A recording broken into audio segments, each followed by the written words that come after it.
Success in business means delivering quality products and service. Today, we'll learn how AnswerThink is helping companies increase productivity and profitability.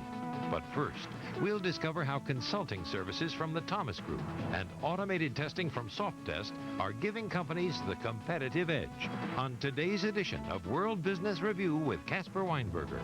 Ready VT1, ready track in 7, 6, 5, 4, roll open, 3, 2, 1, up on it, open.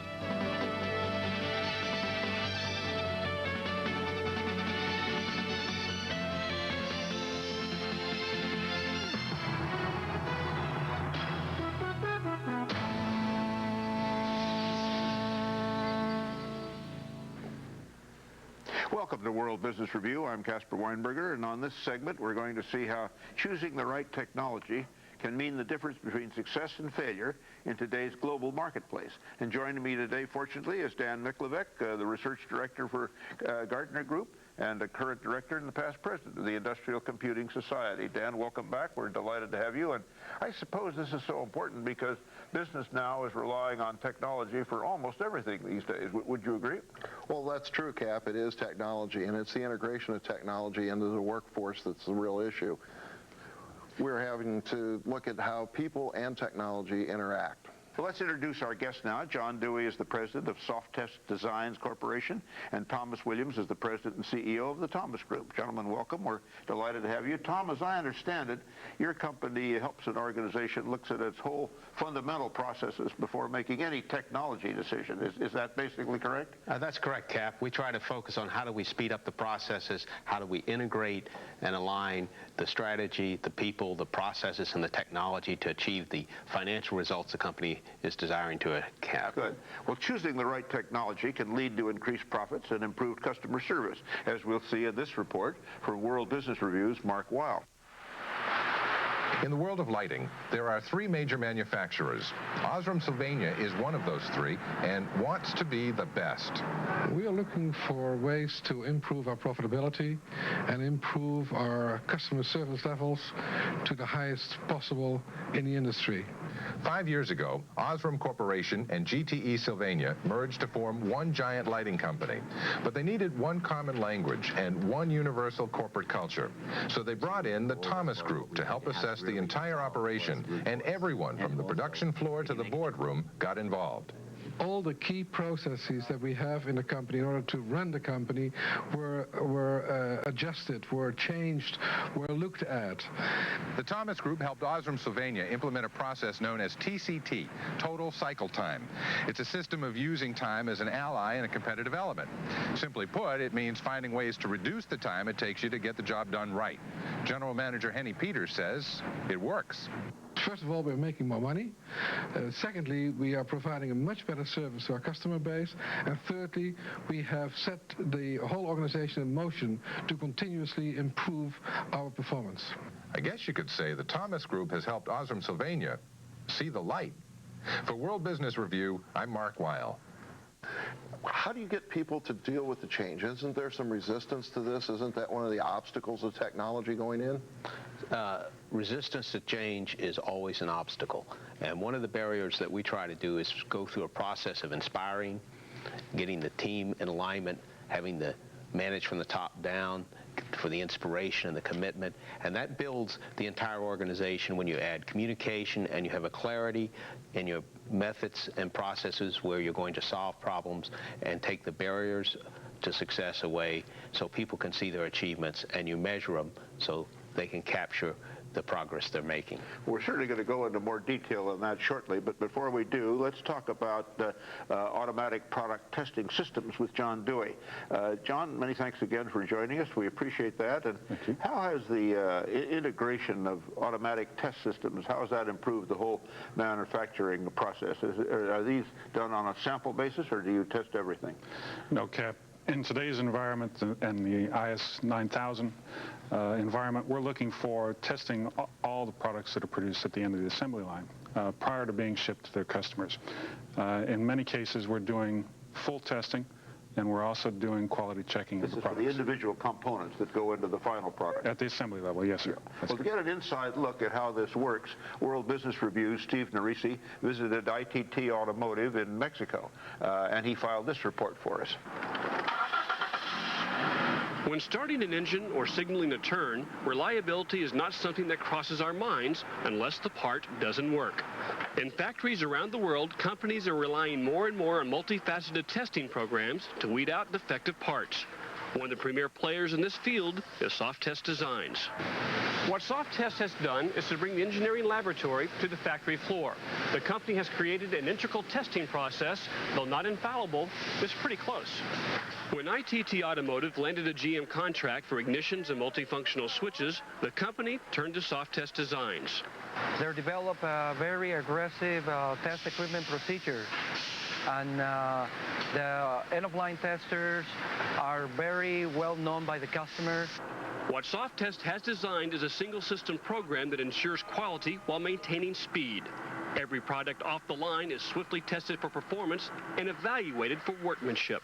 It's a win-win situation with our customers, with our suppliers, and out of this partnership, we have a lot of benefits by working together. Here at ITT Automotive, the product rejection rate is less than 25 parts per million and dropping. In the long run, fewer defective parts add up to more satisfied customers and higher profits. For World Business Review, I'm Steve Narisi.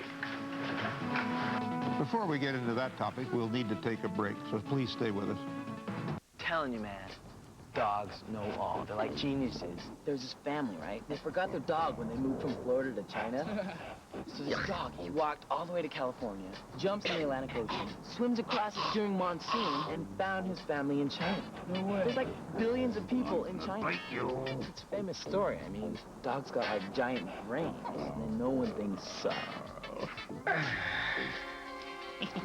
Tobacco, tumor-causing, teeth-staining, smelly, puking habit. I'm Bob Lee, with me Bruce Beck. Bruce, we have a beautiful human interest. We've come a long way since those days, I guess. Now we have this great new setting and more advanced technical know-how. But what hasn't changed is CN8's commitment to bring you the best regional sports programming, including Sports Talk, our nightly wrap-up of highlights, stats, and interactive interviews. Yeah, I guess we've come a long way. Not to mention better clothes. CN8.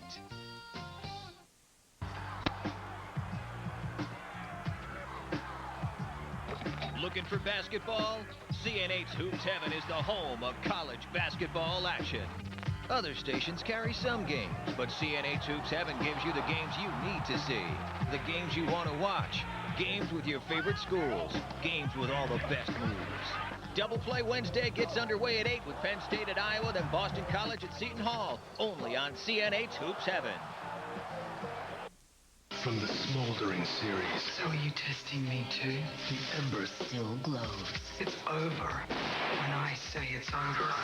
The flames. Have I ever told you that, Eleven? And watch the third degree. Burn. Nikita. This woman is on fire. I'm not running again. You're one of us now. Beyond intensity. La Femme Nikita. On USA Network. We're back. Let's pick up where we left off. When you look at this method of testing every piece versus the traditional statistical methods, what are the advantages? I mean, the real business and economic advantages to the customer of doing that, and what's the value of driving down to 25 or less pieces per million in a failure rate? In a business environment, the value is that you have less failures in the customer's product, our customer's product. So it's the end product, such as you saw with the automobile there, it does not experience failures once it's been delivered to the end user. We are getting to the point, as I mentioned in the video, 25 parts per million. We have seen some customers achieve less than 0 parts per million. That doesn't mean you do not have a failure, but you have less than 1 part in a million failure.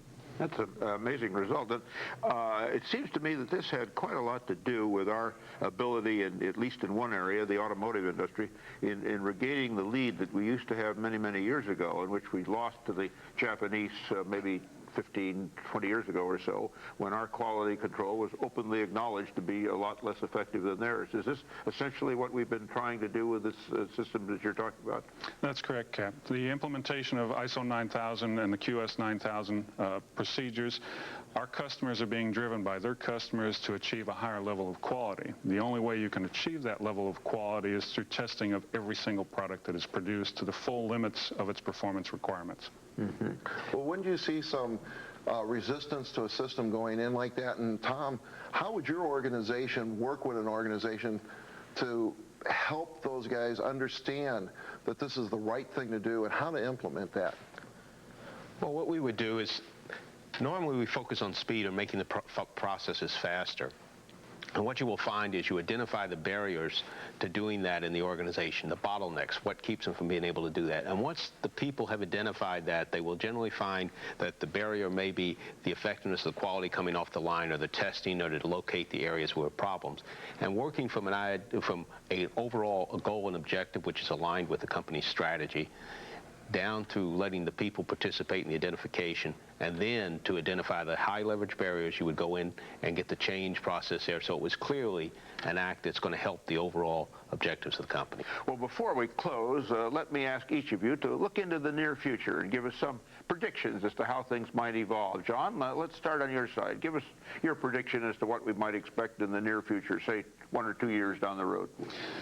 In the area of automatic testing, I see a much higher integration of manufacturing process issues, such as, are things assembled properly? Are they the right color?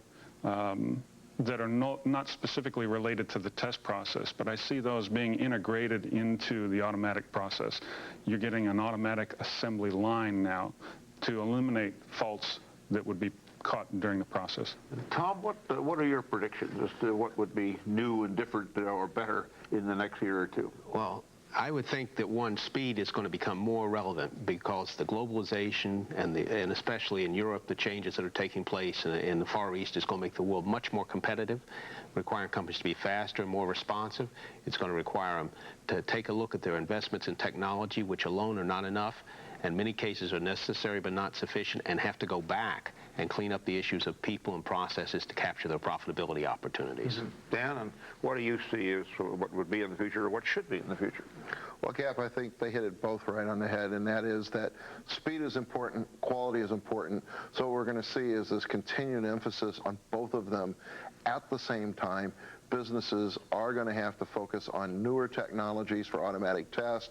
We're going to see more and more of that, but at the same time, we have to figure out how to make these systems integrate into the organization and solve real problems. So it's going to be an exciting period, because we're seeing technology actually serving a real purpose instead of being put in for technology's sake. Very good. Well, on that happy note, we're going to have to close, because that is all the time we have.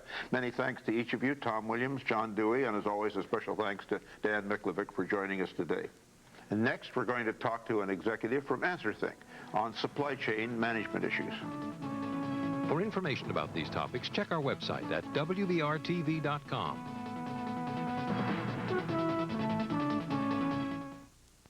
The thing I love about Family Talk is that it's so unpredictable. One moment we're talking to celebrities like Dionne Warwick or Dick Clark. Next, we're showing dramatic stories of families in real-life crisis. At another time, we introduce you to Dr. Judy, who takes calls and gives you helpful advice about living.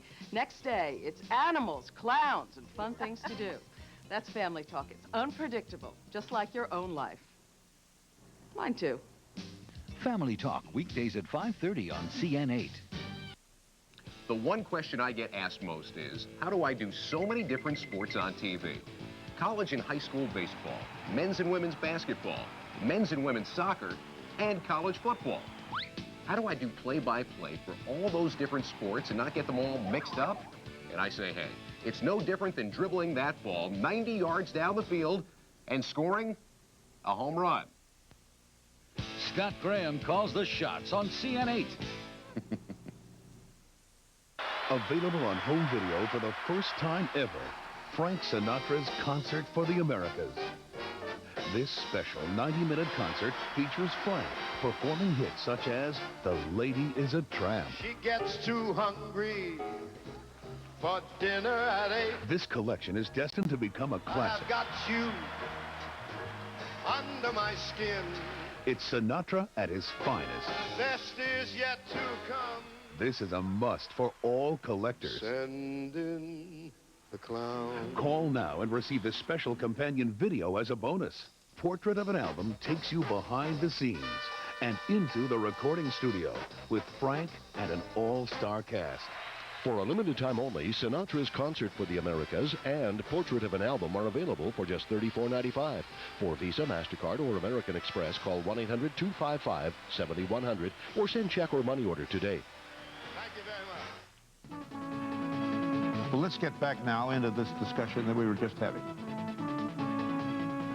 Welcome back. On this segment, we're going to discuss some of the issues that need to be addressed by organizations looking to gain a competitive advantage by improving their supply chain management. And Dan, tell us at the beginning, what is supply chain management?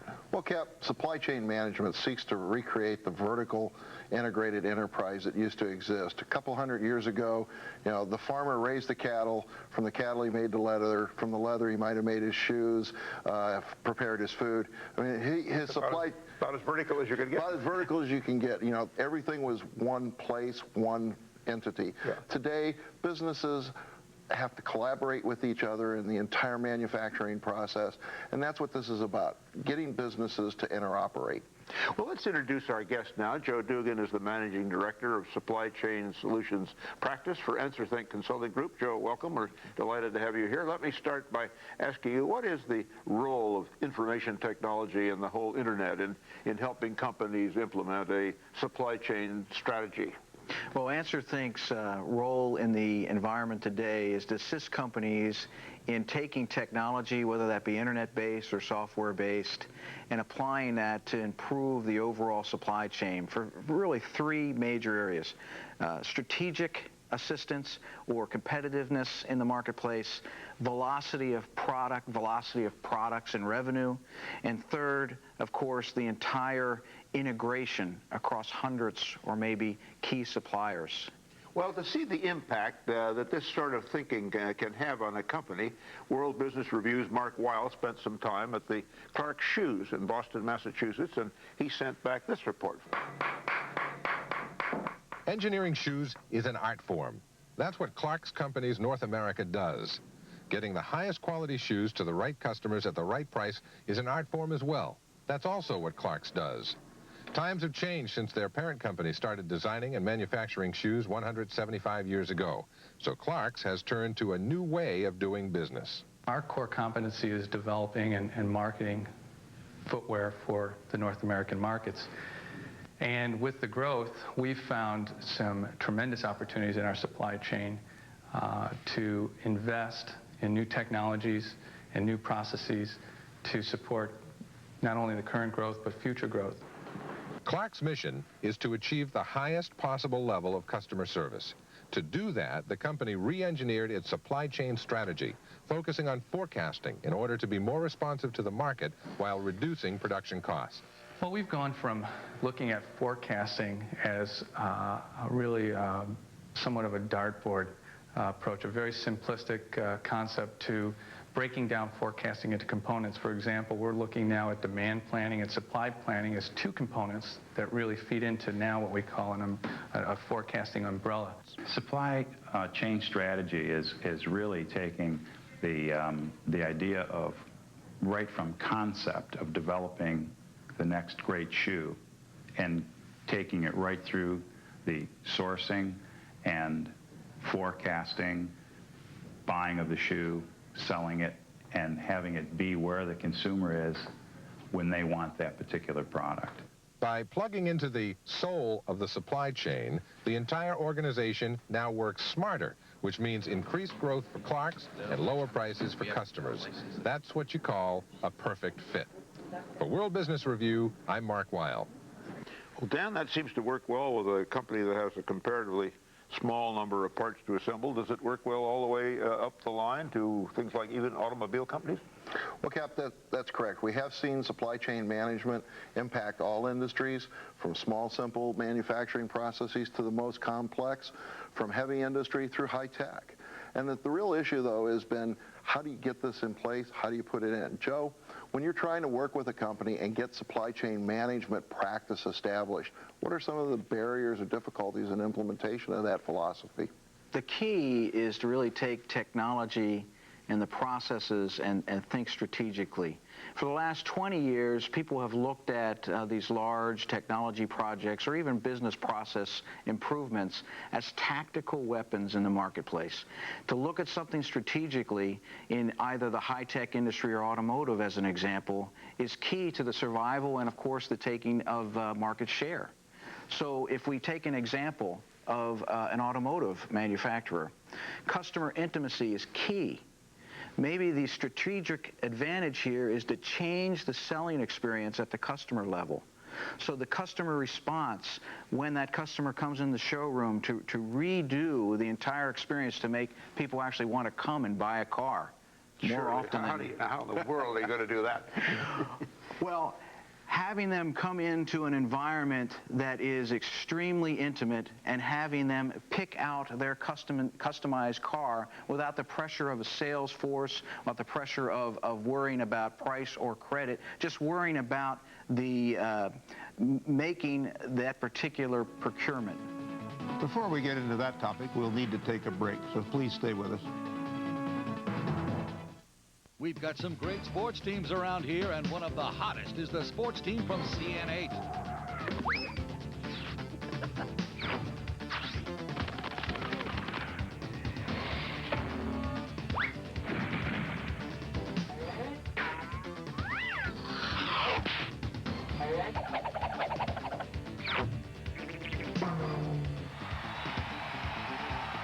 The team from CN8. Some fans watch football, but you see a different game with an insider's perspective when you read the new sporting news. Some fans watch basketball, but you see a different game and know who to watch when you read the sporting news. Some fans watch hockey, but you see a different game and know why that team is hot when you read the sporting news. And now you can read the sporting news free when you call now to claim your no-cost 4-issue sporting news mini subscription. Plus, reserve these great sports binoculars free. The Sporting News is now a full-color magazine, packed with the best, most in-depth sports coverage you'll find anywhere. You get all the teams, in season or out. Some fans watch baseball, but you'll see a different game and know what the manager's thinking when you read the Sporting News. Call now for your no-cost 4-issue Sporting News mini subscription. If you like it, get 24 more issues, 28 in all, for 4 easy payments of just $5.99. Plus, get these great sports binoculars free with your paid subscription. Call now and see a different game. You want to talk sports? How you doing, Bruce? Hey, how you doing, Bruce? Sports Talk with Bruce Beck, weeknights at 10 o'clock. Good evening, everyone, and welcome to Sports Talk. Bruce has all the latest stats, scores, the facts, the rumors, his opinions, and yours. All of a sudden, I think you've got one of the 5 or 6 best players in the league. Plus, he has lots of friends who drop by. And Luke Carnesecca the same way. He is my best friend. You know, he took his road test on the dinosaur. It's Bruce Beck and Sports Talk, weeknights at 10 o'clock, only on CN8. The entire supply chain. Well, we do that in certain industries today. I mean, you can go into a lot of different computer stores and say, I want a computer with this much memory, this big of a hard disk, and this size monitor, and I want a keyboard and a mouse, and please load the software on it. And you can usually come back in an hour or two and pick up that product. So how are you, extrapolating this to the automotive market? What has to happen? What kinds of processes do you have to work, say, an automotive company through so that they can sort of replicate that, and how far can they really go?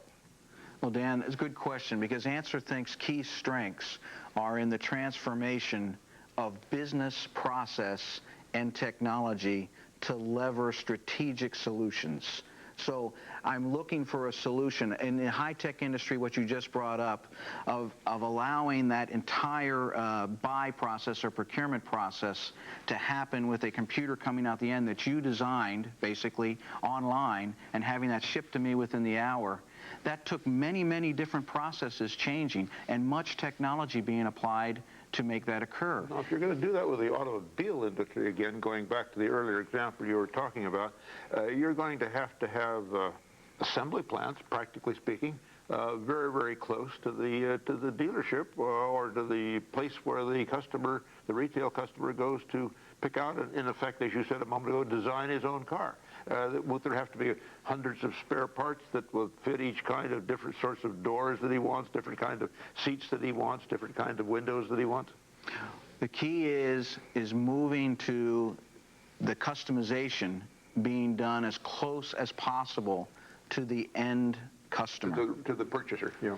So when we look at the automobile has a base package to it, and customizations are applied. What if, and this is the kind of work that we do, what if and what are the repercussions if we move that customization closer to the actual buying experience? Let me ask you if you'd look a year or two into the future and give us your predictions as to basically how you think things are going to evolve and what things will look like in any one of these things that we've been talking about, any one of these industries, Joe?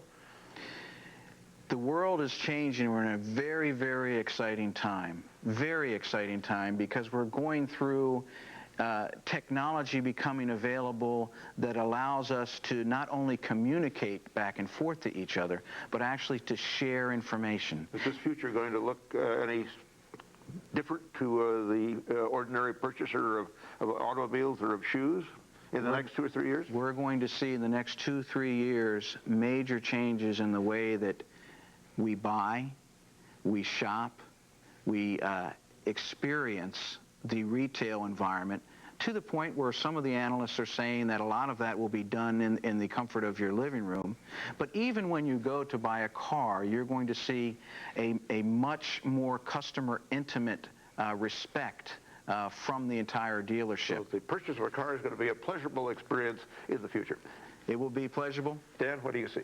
Well, you know, interestingly enough, Cap, about a year ago, we did a show on supply chain planning, and I said that, you know, in a few years, we'd be able to have customer configurable appliances and automobiles delivered right to your doorstep. Yes. And I think, you know, we've moved a year further down that. We're seeing progress in that direction. After listening to Joe, it sounds like it's right on track.